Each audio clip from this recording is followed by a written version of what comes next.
Bom dia, pessoal. Bom dia. Sejam todos muito bem-vindos ao segundo episódio do Café com Inovação. Eu sou Fernanda Matos, Head Comercial aqui do Legal Hub, e hoje eu trouxe uma convidada mais do que especial para tomar um café aqui com a gente e, claro, para a gente falar de assuntos inovadores para todos vocês, advogados. Camille Zilioto, advogada e colunista aqui na nossa comunidade do Legal Hub. Cami, seja muito bem-vinda. Muito obrigada pelo convite, Fernanda. Muito obrigada, Muito obrigada a todos por essa oportunidade de estar aqui falando com vocês e compartilhar aí um pouquinho dessas ideias e até desses conceitos que estão revolucionando o nosso dia a dia, que vem transformando a rotina de todos. Então, Cami, você já... Imagina! Já tá aí com a sua xícara de café também, Cami? Cadê? Quero ver. Pronto para iniciar a conversa. Que legal. Cami, hoje a gente vai falar de um assunto, sobre o controller. E aí, nos últimos anos, os escritórios de advocacia, eles passaram por grandes mudanças, principalmente na estruturação de novas divisões de trabalho, decorrente também das múltiplas funções, e atividades que surgiram com a nova revolução. Então, os escritórios mais tradicionais, os escritórios mais dinossauros, eles têm mais dificuldades em absorver e lidar com essas mudanças relacionadas à tecnologia. Então, Cami, como que você enxerga essas questões em relação à resistência na implantação da controladoria?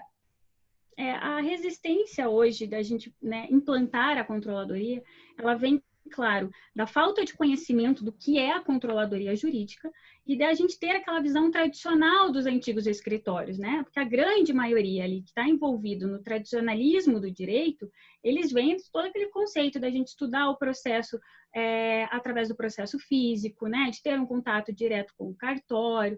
Então, era um envolvimento muito próximo. Por mais que eles acreditem que essa atividade esteja perdendo a sua função personalíssima, ele continua sendo personalíssimo.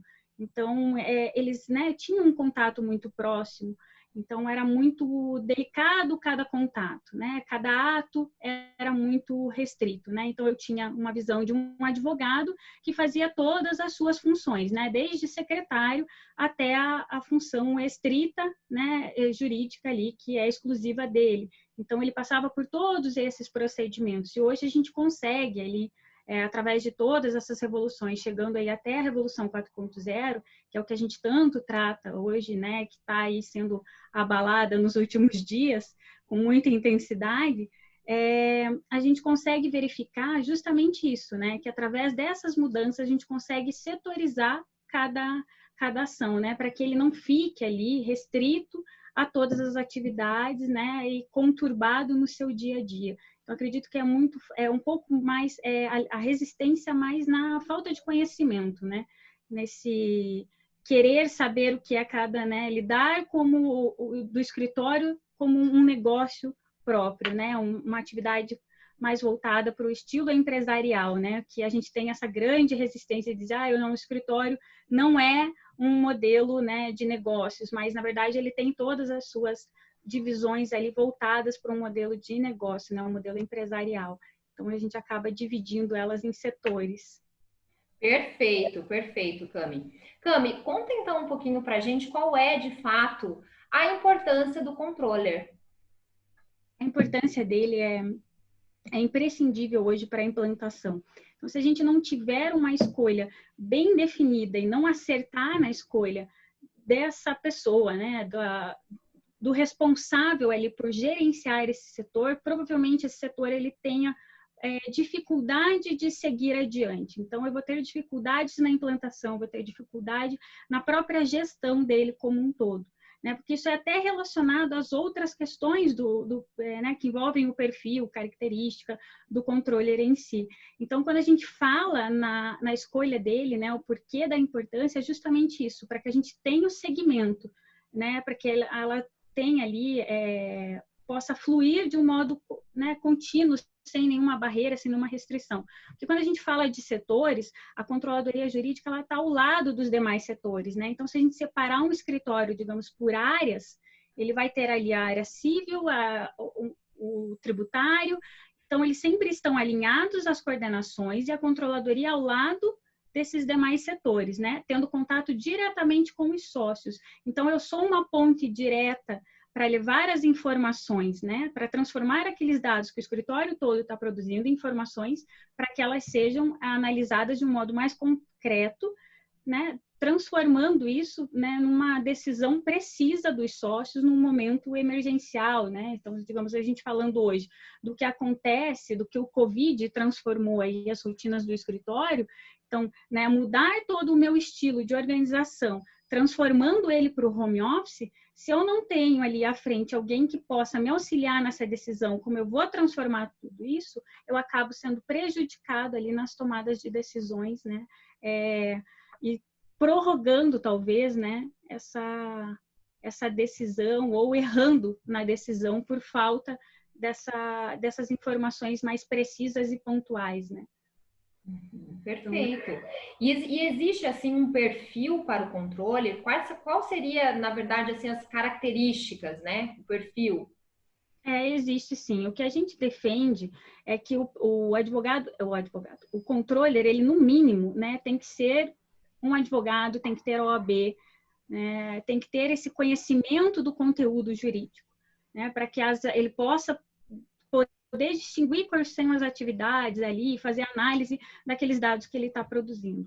Ele não tem que ter só uma noção de gestão, eu acho que vai muito além. A gente precisa saber também de liderança. Hoje, acho que a liderança está envolvida em todos né, os setores, não é uma coisa mais específica de uma coordenação, de uma diretoria e assim por diante. Então, ele tem que entender de liderança para ele poder envolver a equipe dele e os demais setores.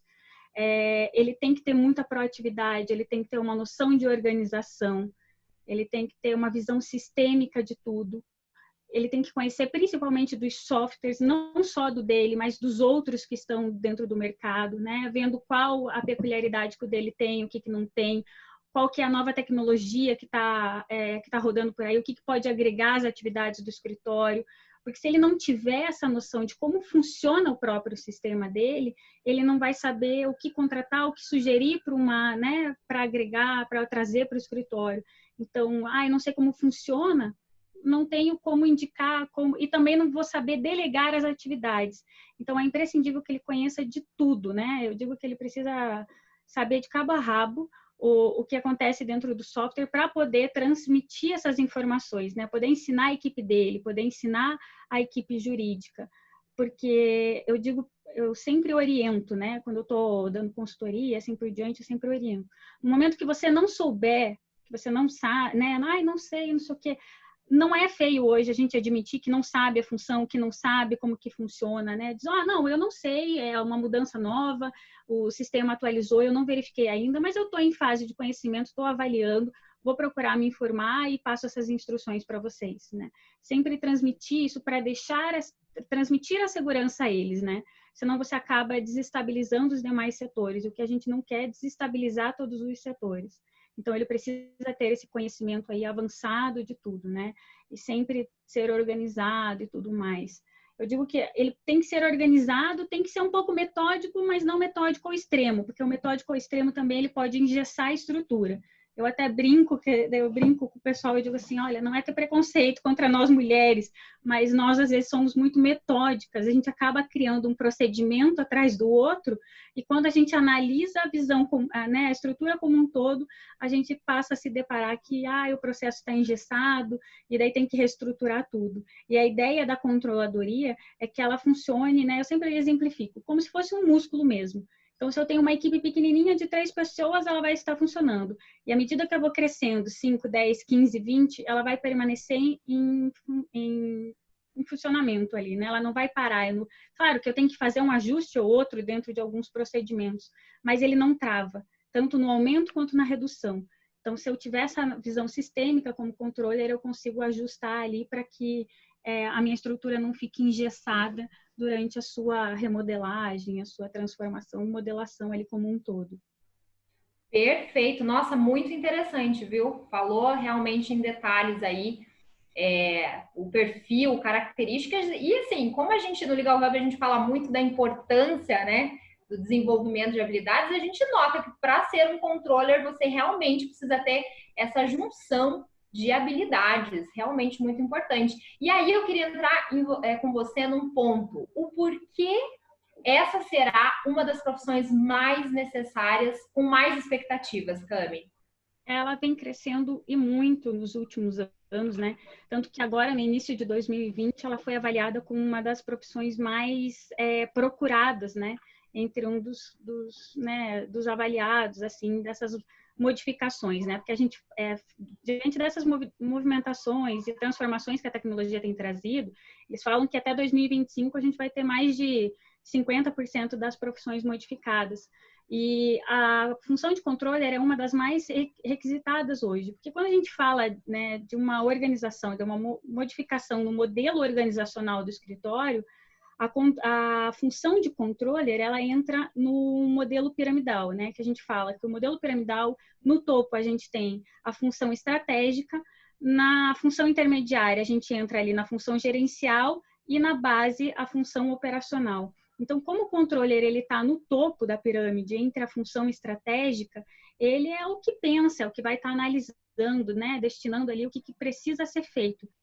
Então, por ele estar no ponto estratégico, ele vai orientar, tanto que seja ali uma função automatizada, né, ele vai destinar como que vai ser ali.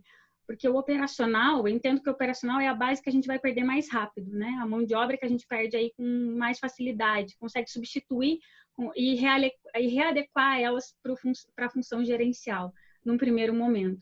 Então, com a automatização, com a tecnologia e assim por diante, eu consigo orientar com mais facilidade. Então, a importância dele ser, né, aí tão requisitado é por eu ter essa visão estratégica, por eu conseguir orientar, né? Então, quando a gente fala dessa dificuldade do jurídico compreender, qual que é a diferença, né? O que a tecnologia vai fazer comigo? A tecnologia vai me tirar, né? Vai transformar o direito, eu vou perder a função de advogado e tem aquele medo todo. Na verdade, a gente não vai perder nada, né? Eu falo que a tecnologia hoje ela é uma aliada, ela vai nos ajudar. A gente tem que perder esse medo, essa resistência de, né? Que eu vou perder o meu espaço. Óbvio, né? Se você tem ali as suas atividades totalmente administrativas, né? Tipo, o robozinho chega no mesmo horário, faz o mesmo horário, não consegue pensar, não sai de fora da caixa, né? Pensar fora da caixa. Realmente, eu acho que você vai ter dificuldades, você vai conseguir ser substituído com muita facilidade. Agora, quem tem o outro perfil, né, que a gente já fala da proatividade, um perfil dinâmico, essa questão de aprender e reaprender com muita facilidade, né, você está se inovando diariamente, né, que faz com que a gente tenha aí conhecimentos diversos sobre tudo, isso faz com que a gente tenha cada vez mais permanência dentro do mercado. Então, adotar, trazer, né, a tecnologia como nossa aliada e não como nossa adversária, né, nesse momento de transformação. E o espaço que o controller está trazendo, né, e está tendo justamente esse perfil de líder, né, esse perfil estratégico. Eu estou no topo, eu vou conseguir raciocinar, ele vai estar orientando, direcionando uma equipe para cada vez mais facilitar para que a atividade de um sócio, a atividade de uma equipe jurídica seja destinada às atividades exclusivas dele, né, para que ele tenha um tempo para, como nós aqui, né, a gente está aqui conversando, então eu estou te dando atenção exclusiva. O que a gente não consegue ver nos escritórios diariamente é que o tumulto do dia a dia, a rotina do dia a dia, acaba impedindo com que a gente tenha essa exclusividade, que a gente tenha esse cuidado, essa atenção com o cliente. Então, as pessoas estão correndo, né, o tempo todo e às vezes acabam, às vezes não, na maioria das vezes acabam de deixar esse atendimento excelente, né, com o cliente. A gente corre demais, né? Faz tudo, mas na verdade acaba não fazendo nada. Então, a ideia de ter o controller, né, nessa visão estratégica, nesse foco hoje que ele está, né? Como se ele estivesse aí num pedestal que está sendo tão visado, é porque justamente isso, ele transforma a base dos escritórios, né? Você consegue pensar, porque a gente tem uma visão mais gerencial de tudo, né? A gente está mais na gestão, na organização, estou delegando, estou orientando, né? Tira essa atividade daqui, passa para lá, está muito sobrecarregado, então você consegue ver tudo como um todo. Então, um olhar do dono mesmo, né? Então, facilita. Profissão extremamente importante, viu, pessoal? Você que está querendo se tornar, ter interesse em ser um controller, pegue todas essas dicas aqui da Cami, estão sendo valiosas, né, Cami? É sempre bom a gente repensar na nossa estrutura, né? Eu digo que agora, nesse momento de home office, é um momento de reflexão. A gente está tendo um retorno muito bom de clientes a respeito disso, né? Eu estou vendo clientes que eram extremamente resistentes. Não, home office, não, meus processos são todos físicos, né? Principalmente quem lida ainda com previdenciário, que tem o INSS ainda muito físico, né? E dependendo dos estados que a gente fala aqui com a imensidão, o tamanho do Brasil, tem muitos estados ainda que eles não se transformaram ainda para a versão totalmente digital. Então, tem ainda algumas regiões que são totalmente físicas. Eles estavam, não, imagina, isso não vai acontecer. E alguns fizeram uma transformação, assim, fantástica. Mudaram da água para o vinho, da noite para o dia, estão se adaptando e estão gostando dessa nova rotina, né? Vendo o quão importante é a gente ter ali um olhar um pouquinho diferenciado para tudo, né? O como é importante a gente setorizar e delegar um pouquinho as atividades. Então, extremamente, que bom, extremamente importante a gente se atualizar em tudo, em todos os sentidos, deixar mesmo de ser aquele escritório arcaico, né? Aquele escritório dinossauro, que aqui no Legal Hub a gente é hashtag não seja um dinossauro, e por isso que a gente está aqui hoje tomando esse café com inovação, com a Cami. Cami, eu não posso deixar de fazer uma pergunta assim mais prática, né? Porque a gente também valoriza bastante atividade, prática, ferramentas que vão auxiliar aí os nossos alunos, o pessoal no dia a dia. E eu queria que, diante, né, de todas essas transformações, quais dicas de ferramentas você indica para escritórios de pequeno, médio, grande porte? Olha, a gente tem uma imensidão aí de softwares jurídicos que auxiliam a atividade como um todo. É uma escolha muito delicada para cada escritório, né? Cada um. Eu até faço antes de indicar, eu sempre faço uma equiparação, né? Eu digo que tem coisas na vida que a gente não pode escolher, né? Eu não posso escolher por eles, infelizmente, porque se eu pudesse, eu diria, olha, selecione esse, que é o que eu gosto, é o que eu, né, me familiarizo melhor, mas eu digo para eles que tem situações como marido e mulher, carro, são coisas que eu não posso escolher por vocês, né? São gostos, né? Cada um tem o seu gosto. É que nem roupa, relógio, anel. Quem vai estar com ele no dia a dia são vocês, não eu. Então tem que ser algo que vocês se adaptem, que seja, né, fácil de colocar as informações, fácil de analisar, fácil de ter acesso, né? Seja dinâmico para todo mundo. É uma escolha que tem que ser feita em conjunto com todo o escritório. Então, a gente tem aí desde de ferramentas como o Astreia da Aurion, tem o CPJ da Preâmbulo, que teve uma transformação muito grande hoje, tá? Aí super dinâmico.